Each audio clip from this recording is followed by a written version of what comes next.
উপস্থিতি, আমি আসলে বক্তব্য দিব না। আজকে জুলাই আগস্টের জাতীয় শহীদ দিবসের দ্বিতীয় বছর। আমরা খুব স্পেসিফিক দুটি দাবি জানাবো।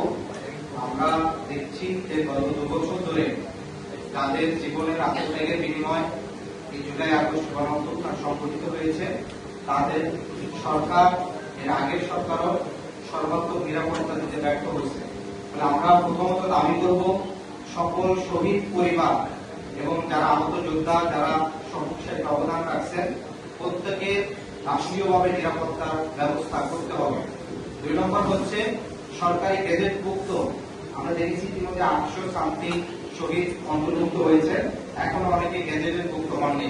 সকল শহীদকে সঠিকভাবে পদ্ধতিতে গেজেটের ভুক্ত করে এদেরকে এককালে মিনিমাম 1 কোটি টাকা আর্থিক অনুদান দিয়ে, কারণ আমরা জানি যারা শহীদ হয়েছেন এরা অনেকেই নিম্ন মধ্যবিত্ত কিংবা সমাজের বিভিন্ন শ্রেণীর রিপ্রেজেন্টেটিভ।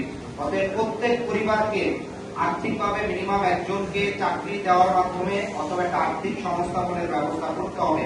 কারণ দিন শেষে এই পরিবাররা যদি মানবেতর জীবন যাপন করে, তাহলে বাংলাদেশের মুক্তির জন্য, আগামী দিনের মুক্তির জন্য আর কোনো মায়ের ছেলে কিংবা কোনো পরিবার তাদের সন্তানকে দেশের জন্য জীবন উৎসর্গ করতে কিন্তু তখন আর উৎসব পাবে না। মানে আমাদের এই প্রত্যেক শহীদ পরিবারকে রাষ্ট্রীয়ভাবে তাদেরকে দায়িত্ব নিয়ে আর্থিক সংস্থাপনের ব্যবস্থা করতে হবে।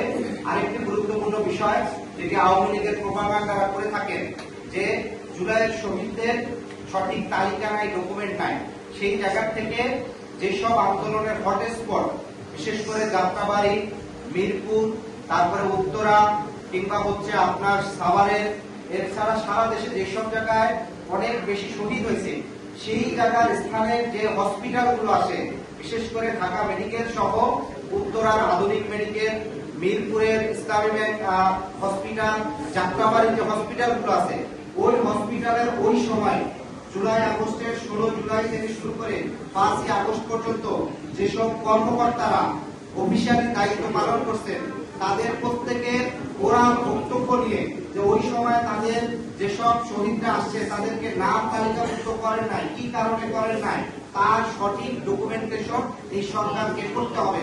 কারণ আমরা প্রত্যেকে সাক্ষী যে আমরা হসপিটালে গিয়েছি আমাদের শহীদ ভাইদের নিয়ে, তাদের চিকিৎসা তো দূরের কথা, হসপিটালে ঢুকতে পর্যন্ত দেয় নাই। কারণ একটি শহীদ ওখানে ঢুকলে তাকে নিয়ে পরবর্তীতে মিছিল হবে কিংবা সরকার এমন একটা ভীতিকর পরিস্থিতি তৈরি করে রাখে। ফলে ওই সময় 20 দিন প্রত্যেকটি আশেপাশে যতগুলো সংশ্লিষ্ট হসপিটাল আছে, প্রত্যেকটা হসপিটালের দায়িত্বরত কর্মকর্তাদের বক্তব্য নিয়ে তাদের উপর যে চাপ ছিল তার একটা ডকুমেন্টেশন এই সরকারকে রাষ্ট্রীয় উদ্যোগে করতে হবে। এবং কিছু তথ্য আমরা জানি, যেমন 19শে জুলাই বৃহত্তর উত্তরায় আমাদের সেখানে যারা সরাসরি অংশগ্রহণ করছে তাদের তথ্য মতে মিনিমাম 44 জন শহীদ হয়েছে, কিন্তু ওই দিন জাতীয় পত্র পত্রিকায় শহীদের সংখ্যা মাত্র আসছে, সারা দেশে মিলে আসছে 34 জন। অথচ এক উত্তরায় শহীদ হয়েছিল 44 জনের মতো।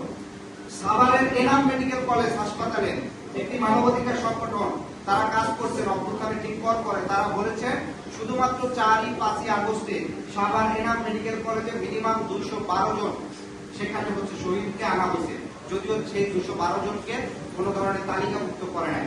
ফলে এখন যেহেতু একটি সরকার আছে, এই সরকারকে অবশ্যই জুলাইয়ের এই প্রত্যেকটি শহীদের ডকুমেন্টেশন তাদেরকে করতে হবে। সংশ্লিষ্ট স্থানের প্রত্যেক হাসপাতালের কর্তৃপক্ষের বক্তব্য নিয়ে এই 3টি দাবি আমরা করবো। একটি হচ্ছে সকলের নিরাপত্তা, 2 নম্বর হচ্ছে শহীদ পরিবারদেরকে আর্থিক সংস্থাপন করা এবং ওই সময় সংশ্লিষ্ট সকল হাসপাতাল কর্তৃপক্ষের বক্তব্য নিয়ে এই ডকুমেন্ট করা। সবাইকে ধন্যবাদ। এই মুহূর্তে আমাদের দোয়া অনুষ্ঠান পরিচালনা করবেন হাফেজ মাওলানা সালাউল্লাহ হক, কেন্দ্রীয় সংগঠক আমাদের জাতীয় নাগরিক পার্টি।